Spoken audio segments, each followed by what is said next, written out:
మహిళా అభ్యున్నతి కోసం ముఖ్యమంత్రి చంద్రబాబు నాయుడు చేసిన సేవలు చిరస్మరణీయమని తెలుగుదేశం పార్టీ మహిళా విభాగం పిఠాపురం నియోజకవర్గ నాయకురాలు శ్రీ వత్సవాయి లక్ష్మీదేవి కొనియాడారు.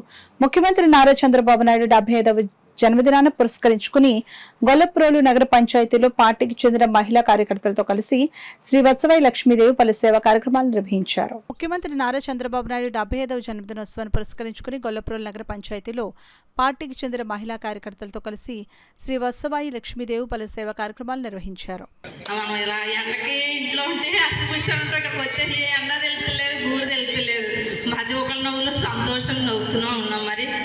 మరి ఏంటంటే ఒక మగాతను ఎండలో కరిగిపోయి ఎండలో మరిగిపోతాడు బిడ్డల కోసం, భార్య కోసం. అలాగే ఈరోజు మన ఎమ్మెల్యే గారు భార్య అని చెప్తే నాకు అభిమానం చాలా బాగా కలుగుతుంది. వాళ్ళ కొరకు ఏది కాదు, మన కొరకు ఎన్నో వాగ్దానాలు చేస్తున్నారు, మన మధ్య ఉండి తిరుగుతున్నారు.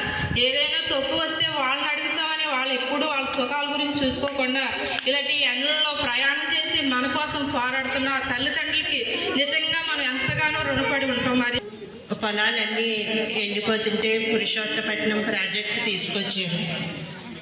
రైతులకి 2 పంటలు పండటానికే ఆయన చాలా కృషి చేశారు. ఆ టైంలో వర్మ గారు కూడా ఎమ్మెల్యేగా ఉన్నారు.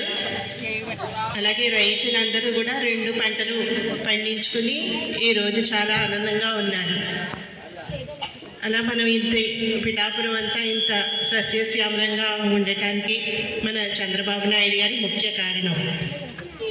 అలాగే ఆయన జన్మదినం సందర్భంగా మన పిఠాపురం మహిళలందరూ, గొల్లపురం మహిళలందరూ కూడా ఆయనకు జన్మదిన శుభాకాంక్షలు తెలియజేసుకుంటున్నాం. అలాగే ఇప్పుడు కొంతమంది కొన్ని సమస్యలు చెప్పారు. అవి ఏవైతే మీరు మాట్లాడారో అవన్నీ కూడా నేను వర్మ గారికి చెప్తాను. ఇప్పుడు కూటమి ప్రభుత్వం ఏదైతే ఉందో వాళ్ళతో కూడా చర్చించి ఇవన్నీ కూడా చేయడం జరుగుతుంది. ఇదివరకట్లో కొన్ని పొంతలకట్లకి కూడా రోడ్లు పోయడం జరిగింది. కొన్ని కారణాలు ఏవైతే ఉన్నాయో ఆ కారణాల చేత కొన్నిటికి పోయడం జరగలేనట్టుంది. ఆ విషయం మీరు చెప్పారు కదా, ఈరోజు మీరు చెప్పిన విషయాలన్నీ కూడా నేను వర్మ గారికి చెప్తాను. వారికి 2 పంటలు పండటానికి ఈ పురుషోత్తపట్నం తీసుకొచ్చినందుకు ఆయనకి మరి ఒకసారి కృతజ్ఞతలు తెలియజేసి